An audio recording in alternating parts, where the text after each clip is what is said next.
KBIS 2025. We're at the Kalamazoo booth, and we're here with Russ, and he's gonna take us through the booth today and show us the latest and greatest from Kalamazoo. More than happy to. I'm Michael Rounds. I'm so excited. Is this walnut? That's awesome. Can you tell me a little bit about It's easy to go hardware, guys. KBIS 2025? Your front row seat of high-end appliances and design. Like and subscribe for more. Might as well start with our flagship product. This is our bread and butter. So this is the Kalamazoo Hybrid Fire Grill. It's a game changer in that it cooks with any combination of charcoal, wood, and gas. It's a very, very high performance gas grill, but you can also layer in those extra flavors, get a heat boost from charcoal, things like that. So we've been doing those since the mid 1990s. This particular vignette that we have set up, we're experimenting a little bit with some trim kits. So you see some copper trim here on all of the bezels, including the thermometer and lid handle, things like that. It's very likely coming soon because people have been really enjoying what they see. It looks beautiful. It looks a little, so, you know, we come from like the plumbing realm, we know a lot about copper. It looks like it has a little like color to it, right? Would you agree, guys? Yeah. It's a little darker, and I really like it. It's almost like a smoke copper. If I had to, PVD finish, very durable, will do very well outdoors. Yeah. At the end of this run, we have our gravity-fed charcoal smoker. Most people at the show are missing it. Yeah. My goal with that product was to give you a competition-grade smoker that disappears in the kitchen instead of being an ugly back box. Please show us that, because I want to learn about this. Apparently, I'm not So it's a gravity smoker. It's a vertical column of charcoal that we're burning, and you load your charcoal there. The fire is down here behind this ball valve. We do run it on a computer-controlled blower system, so it is thermostatically controlled. And then your food goes in the pit here, and the smoke exhausts there. So we do have it in a freestanding version, but the real one to get excited about is this built-in one that just disappears. Doesn't look any different than one of our refrigerators or any other cabinet. Yeah, it's very unique looking smoker, that's for sure. It does a great job.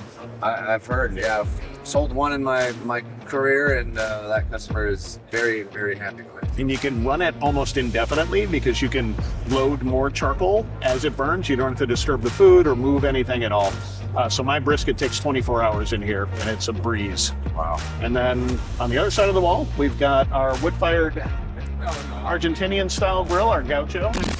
This has been a showstopper here, and this is our other vignette that we're showing some of the PVD trim, again, on all the bezels and handles. The Gaucho grill is great. This is wood-fired cooking. So unlike the hybrid fire grill where you can cook with wood, this is dedicated to wood-fired cooking. You raise and lower the food above the fire to control the intensity of the heat. Still got a rotisserie on there. Yep. You've got different like grill styles. Yep, and you can pop out the spit, fill this up with grill rack rolling plates. You can take out all the grill grates and have the full width available for the spit.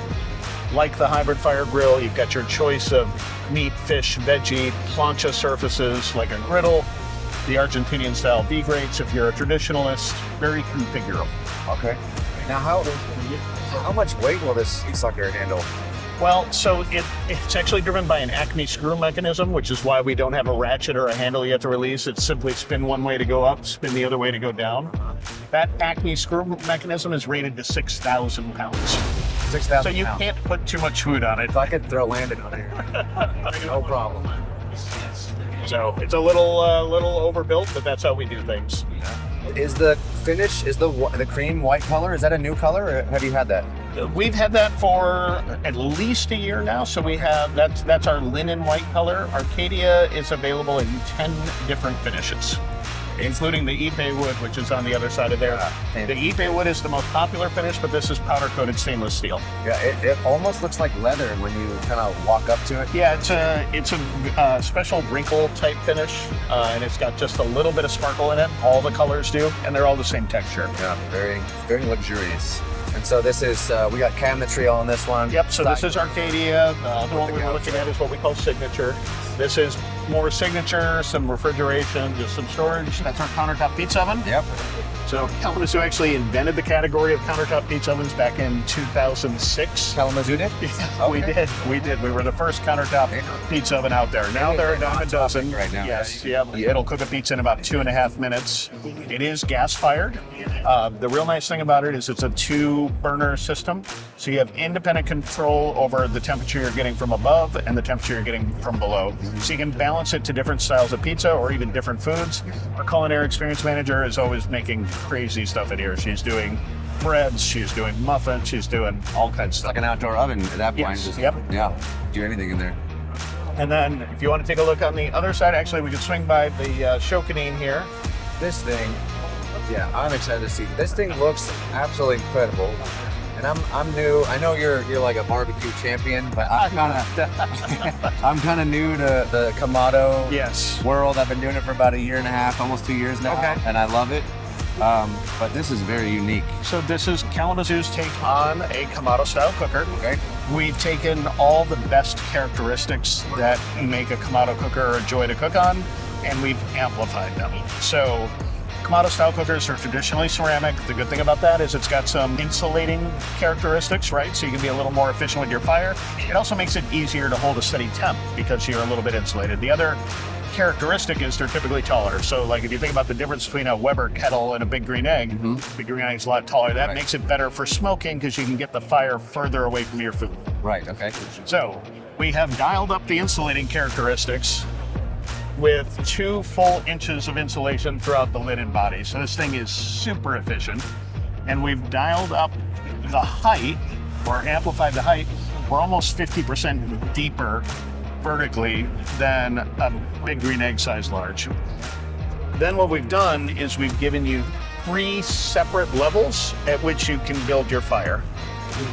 You have your adjustable fire grates here. That can fill out either of those levels, or they can be offset like that. And then you have the bottom level as well. In simplest terms, I refer to the bottom fire grate as your smoking level. I refer to this as your roasting level, and this as your grilling level. So you can get that intense searing heat and not have the food too far from the fire. And then the charcoal fences are, helpful if you're offsetting things or corralling things. So that keeps the charcoal into one space. Yes, however it is you want to set it up. Gotcha, okay. I'm just looking at this just off the top of my head. I'm like, the surface area on this looks way bigger than any other Kamado that I've seen. It's comparable to an extra large Might be Big Green Egg. Rectangular shape of it. It's a much more efficient shape, and it's much better, in my opinion, for offset cooking. So if I'm doing my fire over here and my food over here, that's a lot easier to do in a rectangle. The other thing we're doing for offset cooking is there are 4 vents. So 2 exhaust vents at the top, 2 inlet vents at the bottom. Okay. That gives you finer control. So if I'm really trying to dial in that temperature, making one small move on 1 vent out of 4 is a lot finer control than when you only have 2 vents. The other thing you can do is set up a cross flow. So if I build my fire on the left, I'm going to feed it air from the left. I'll keep this closed. I'm going to exhaust on the right, put my food on the right if I'm roasting a whole chicken, roasting a turkey, things like that. All the smoke and heat is drawn across the food, and you've got that control. Gotcha, okay. That, and it's much better looking than your typical Like a Kamado. piece of art to me, yeah, it's gorgeous. Is this Ipe? That is solid Ipe wood. It's available in this oiled finish, or there's another finish that we call natural. I personally like the natural. It weathers gray like teak. It's a little easier to take care of. This you want to re-oil about once a year, especially your handle that you are grabbing a lot, things like that. Yeah. But you can't beat the dark, rich look, and it matches the Ipe Wood Arcadia, which is right here around the corner. Should we take a look at that? Yep, so that's our last vignette on the Kalamazoo part of the booth. So this is the Ipe Wood finished Arcadia cabinetry along with our biggest gas grill. So this is the Echo 5. The difference between this and the Hybrid Fire Grill where we started is this is just gas cooking. And this is 54? This is 54 inches. This is the Echo 5. We have the Echo 3, Echo 4, and Echo 5. That's a 30-inch, a 42-inch, and a 54-inch install. We go 2 burners, 3 burners, or 4 burners as you go up the sizes. Yep, and the Hybrid Fire Grills work the same way. The small is 2 burners, medium is 3 burners, large is 4 burners. The 3 is brand new, and it's launching March 5th. So previously we only had the medium and the large. We're adding the small. 36-inch 2 burners. 30-inch 2 burner. 30-inch 2 burners. Okay. This thing is substantial. It is. I mean, it's a Kalamazoo, so Yeah. of course it's substantial. Tell me about the knobs. They look like glowing embers to me. It's pretty So right now this is in demo mode. Okay. Typically those orange lights are only on when there's heat. So it's not sensing valve position or anything else. It is a dedicated thermocouple that basically reminds you the grill is on. It's been invaluable to me when I'm like getting ready for bed and my wife looks out the window and says, "Hey, moron, your grill's still on." Yeah, and I go turn it off. So that's just part of our safety systems. It looks good too. It blinks white when you push it in. So if I were to be in the off, well, this is in the off position, so you're not usually going to see orange in the off position. When I press it in, that activates the hot surface ignition. The flashing white is because we want you to warm up that hot surface ignition for 5 seconds. So all you have to do is count 5 flashes of the light. So to light it, you press in, count 5, obviously with the lid open for safety, right? And then you'll turn it to high to give it the gas. And then it needs to light within 5 seconds. And then for the safety system, you want to hold it in for another 10 seconds. Okay. So that's why you see it flash. It's an indication that the ignition is turned on. If that's flashing, you have the ignition on. We decided not to make it working, no. The ventilation requirements inside was going to be more than what we wanted to deal with, but I'll put you on the spot a little bit. Okay. I'll give you a question, tough one. A lot of luxury grills in the market. Okay, what sets Kalamazoo apart? And just a brief summary, if you could give me kind of the best hitting points of why Kalamazoo. The biggest, is a no-brainer. yeah, well, I'm not going to call it a no-brainer, right? It is a very expensive product. It is worth the investment if you can afford it. But what sets Kalamazoo apart is just our entire approach. We don't cut corners. There are no compromises. I have very, very demanding performance specifications for each of these products before we start developing them. For example, this grill reaches 750 degrees with just the main gas burners going, so we don't need a dedicated infrared burner. Gotcha. It's all about versatility. I want this thing to support any cooking technique you can use. The end result is the medium-sized one of this weighs more than 300 pounds. That's double what the high-end competitors weigh. That results in thermal mass, right? It has more heat to get to your food. I'm a Midwesterner. It doesn't care that it's winter, right? It's still going to cook just the same. So it comes down to the components, the dedication to every detail, the craftsmanship. You don't see any striping. It's kind of a industry finishing term. You look at other grills, you'll see that it's got a high polished border around there. Yep. That's easier to finish than blending by hand to make the weld disappear, make it look like this came from a giant billet of stainless steel. Those are some of the details we're paying attention to. Design it for serviceability, design it to be very easy to clean.